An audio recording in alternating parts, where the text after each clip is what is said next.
So the next weapon that we have to cover for the engineer is the Deep Core PGL. Think of it pretty simply. It's a grenade launcher. What else do you need to know? Anyways, this is a grenade launcher. This is your basic starting default secondary weapon. You have it unlocked at the start of the game. It fires out large explosive shells. The gun by default has a 1 ammo, has to be reloaded after every shot. You hold 9 rounds for it by default. It has a reload time of 2 seconds. It fires off a shell that deals 110 damage in a 3-meter radius. That's pretty good damage. It also has a guaranteed fear factor of it of 100%. That means that anything that survives the damage or that is just outside of the range of it is guaranteed to have the fear effect and run away 10 meters away. There are a few shared mechanics on them, most notably the expanded ammo bags. They both grant a bonus of 2. You primarily have 2 builds for this, which is just lots of ammo or lots of damage. The lots of ammo build is mostly what's run, mostly because you're going to run an overclock with it that gives you bonus damage at the cost of losing a ton of ammo. The Fat Boy or the Railgun overclocks are the 2 most run overclocks, and they reduce your maximum ammo capacity by such an amazing degree. You're going to see these 2 being run a lot. They're personally what I run, and I just want to explain that out the gate. There is no wrong build on it. If you want to run a gun that has 4 shots and deals insane amounts of damage, go right ahead. You want to run a gun that deals a little bit less damage, but it's got 15 rounds, go right ahead. So for tier 1 and 2, you have the max ammo. This will put you at 13 rounds, carrying capacity a total, which is pretty good in most situations. The other modifiers that you have are you have 2 area mods, very similar. They both grant a bonus of 20. If you run both of these, that's 150 damage. If you run none of these, that's 110. So bonus 40 damage. In my opinion, it's not worth it. The extra grenades are better. Because think about it. If you run both of these mods, you got 40 extra damage per round, but you're missing 4 rounds. That 4 rounds is 440 damage in total. That is much more significant to me. If you run one of these, that's an extra 20 damage, but you're missing 2 rounds. I'm sorry, I just don't like it. The other one that you have as well is fragmentary shell right here. This gives you a bonus 1 meter radius to your grenade launcher. Personally, just aim it. If you aim it properly, it's not really going to be that big of an issue. You want to aim for a direct hit anyways, so yeah, ignore that modifier. Ammo all the way. At tier 3, we have one of my least favorite ones in the game, which is the incendiary compound. This takes 50% of the damage and converts it to heat. So instead of dealing 110 damage, you now deal 55 damage, and the other 55 damage is converted to heat. So your target sets on fire. Yeah. Great.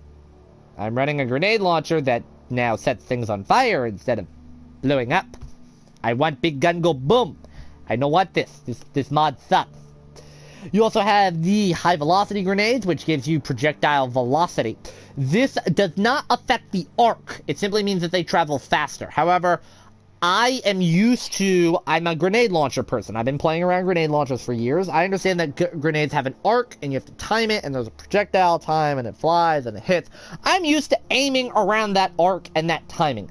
This throws my aim off. That's the only reason I don't run it. This is actually really good to run if you run the rail cannon overclock, by the way, because it's like, you shoot the gun in almost a straight line, it goes pew! It goes pew! Boom! I primarily run pressure wave. Basically, this makes it so you have 600% armor break. This is the single largest armor break in the entire game. You shoot one shot, and whatever you hit loses all of its armor. You drop a Praetorian's armor in one shot. Love this. Best thing possible. This is great because you can just fire this at a Praetorian. Your turrets now don't have to worry about armor break. They just start shooting. So, yeah, run that. At tier 4, we actually have a few interesting choices here. The least effective, in my opinion, is the concussive blast. What this does is it gives a guaranteed 100% stun chance for 3 seconds.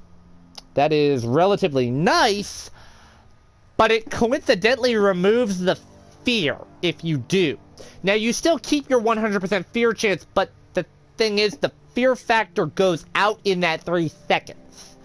So it depends on if you want fear or if you want stun. And that fear chance is 100%, which means you're stunning anything that you hit with it. Or you're fearing anything that you hit with it. Which, big things don't get feared easily.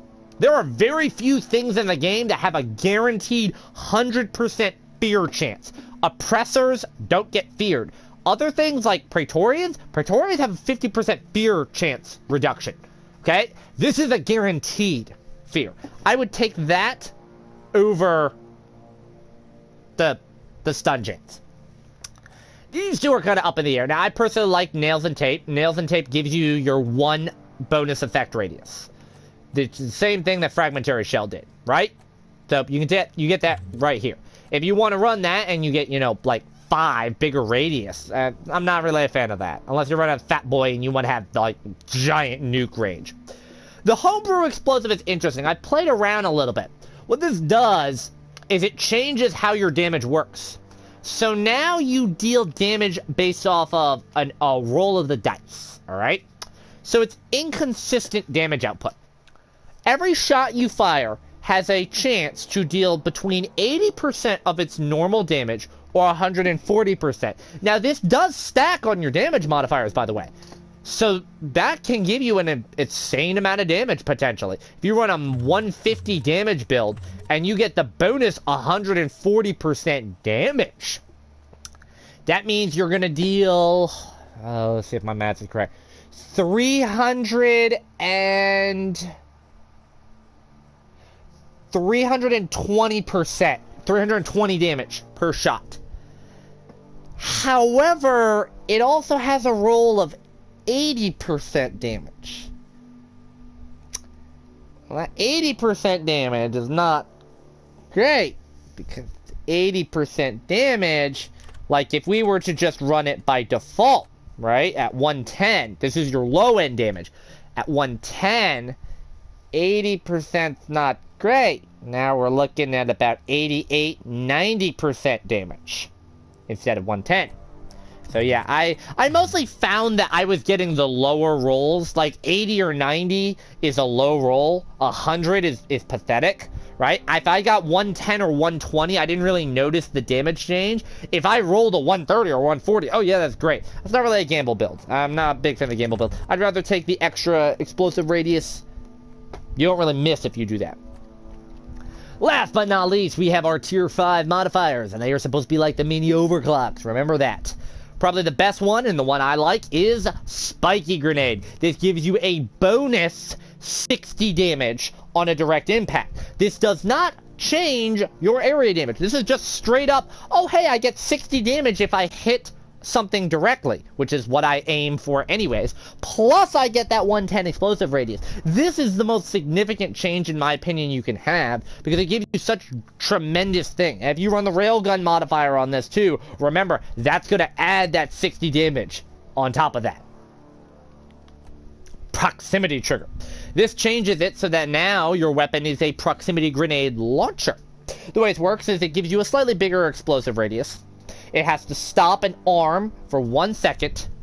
Then the grenade will go off. I don't like it. Here's why. If you did not know, you have the option of proximity mines in your kit. You do not need a proximity mine launcher. In my opinion, there should have maybe been an overclock where you could potentially, what it would do is you could, if you ran out of ammo in this, you could take your 4 proximity mines that you have if you run them and fire them as part of this. That's what I would personally like to see, but that's just me. The other option you have available is the disabled inertia inhibitor. The way that this works is that the user's travel velocity is added to the projectile. Okay? So this essentially takes your projectile speed and it adds it as you fire it. So it fires in more of a straight arc instead of a curved arc. And it also hits the target, so the farther away it is, the faster it will hit, which is nice. But it doesn't give you bonus damage. I personally want that bonus damage. That's 60 flat damage. That's 55% of the gun's damage as fucking... bonus damage. It's awesome. And also, because I'm a filthy casual and I like firing out a lot of explosive rounds, I run extra 2 ammo. At least until I get the Fat Boy. Or the Rail Cannon one. The grenade launcher is an overall good weapon. It's good for single targets that you need to kill quickly, and it's good for crowds that you can obliterate in like one shot. The thing is, you got to be careful about your ammo usage. To be honest, I honestly bring this for flea missions. I kill fleas in one shot with this, so I don't have to worry about like anything else. I just guarantee it's dead. This is the type of gun that you use when you are trying to guarantee something's dead. The downside is you have to be very careful about your primary weapon. This gun needs to be run with a lot of ammo if you're going to run something like the smart gun or a low ammo warthog build. Otherwise, you are just going to cower behind your turrets for a while. But